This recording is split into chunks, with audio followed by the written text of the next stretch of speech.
કેમ છો બધા? મજામાં જશો તો આજની રેસીપી છે આપણે ચોળી ઢોકળીનું શાક.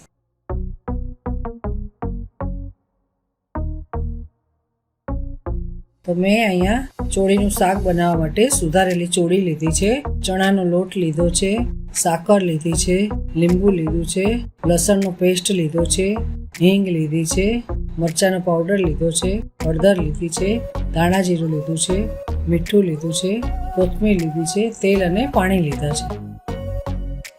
તો પહેલા આપણે ચોળીને પાણી નાખીને ધોઈ નાખશું 2-3 વખત.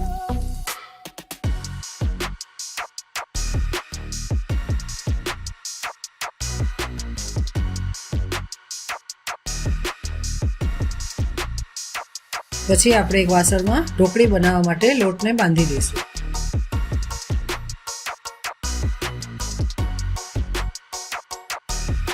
તો ઢોકળી આપણે ચણાના લોટની બનાવવાની છે. લોટને મેં ચાળીને લીધો છે. હવે આપણે તેમાં મસાલો કરી લઈશું.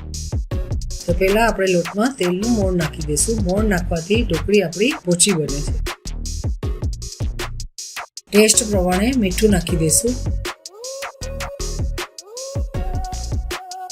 થોડી આપણે હળદર નાખી દઈશું.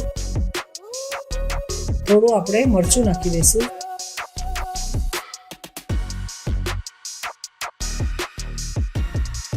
થોડી આપણે સાકર નાખી દઈશું.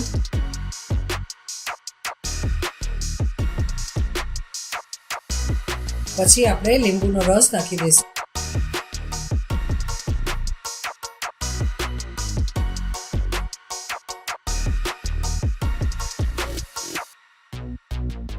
થોડીક કોથમીર નાખી દઈશું.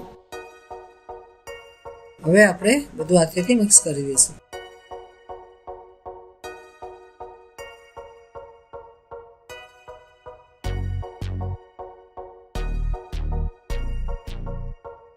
લોટમાં આપણે થોડું થોડું પાણી નાખીને બાંધવાનું છે. બહુ ઢીલો નથી બાંધવાનો, મીડિયમ લોટ આપણે બાંધવાનો છે.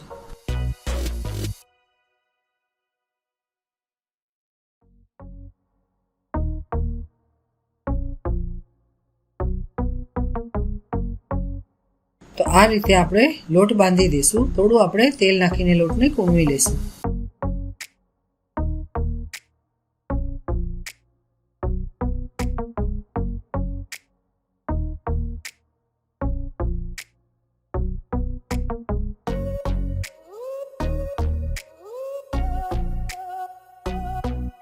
તો આ રીતે આપણે થોડો થોડો લોટ લઈને ઢોકળી વાળવાની છે. હથેળીમાં આ રીતે ગોળનું લઈને થોડું દબાવી દેવાનું છે.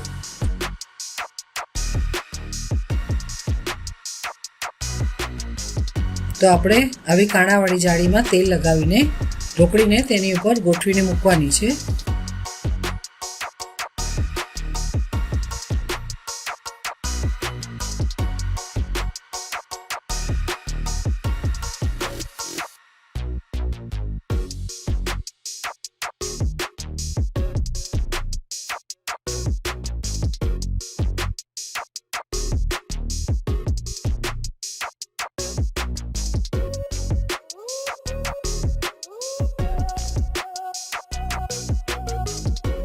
તો હવે આપણે બધી ઢોકળી વાળી લીધી છે અને જાળીમાં ગોઠવી લીધી છે. હવે આપણે ચોળીનું શાક છે તેને વઘારી લઈશું.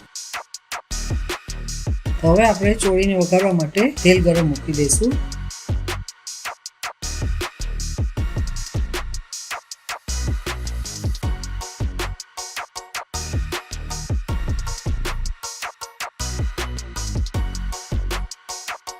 તો હવે આપણે તેલ ગરમ થઈ ગયું છે, તેમાં આપણે લસણનો પેસ્ટ નાખી દઈશું.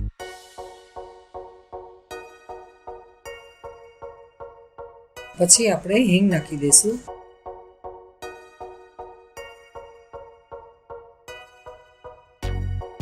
હવે આપણે ચોળી વઘારી દઈશું.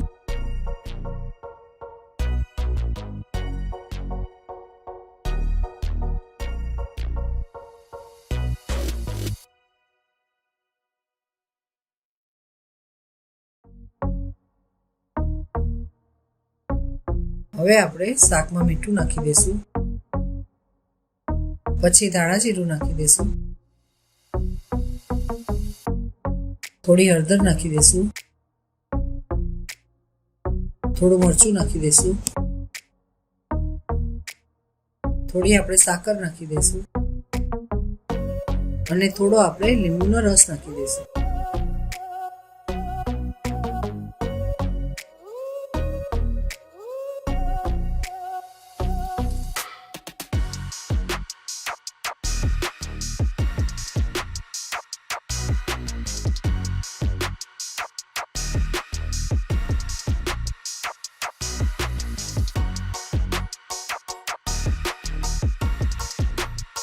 તો હવે આપણે 1 કપ જેટલું શાકમાં પાણી નાખી દઈશું. હવે આપણે શાકને ચડવા દઈશું અને તેના ઉપર આ રીતે ઢોકળીની ડીશ છે તે રાખી દઈશું એટલે ઢોકળી પણ આપણી બફાઈ જાય.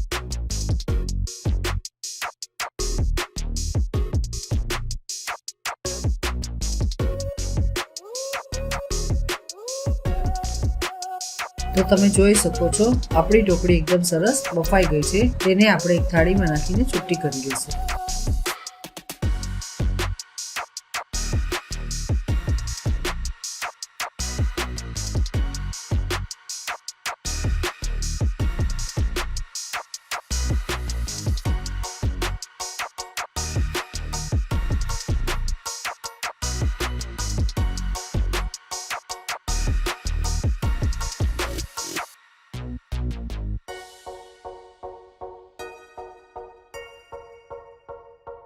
તમે જોઈ શકો છો આપણું શાક સરસ ચડી ગયું છે.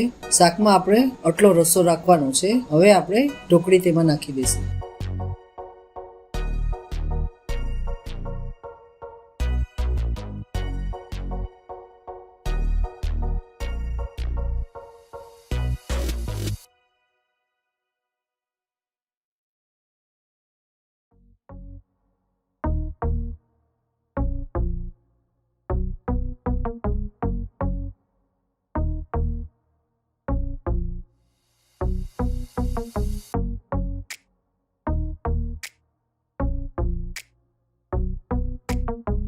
તો હવે આપણે બધી ઢોકળી શાકમાં નાખી દીધી છે. થોડી વાર આપણે ઢાંકીને રહેવા દઈશું.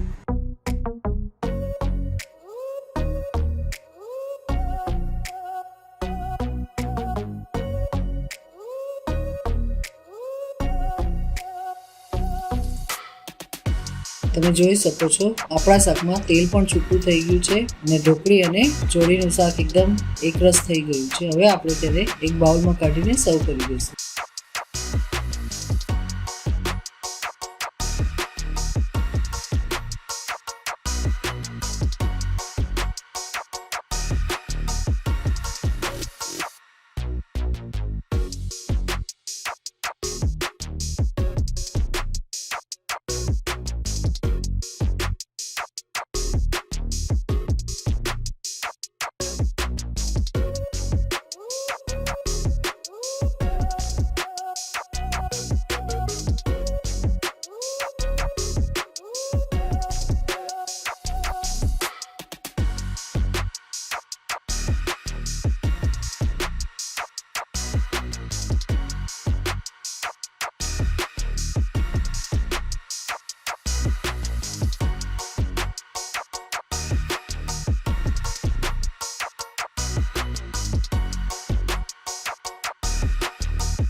ઉપરથી થોડી આપણે કોથમીર નાખી દઈશું.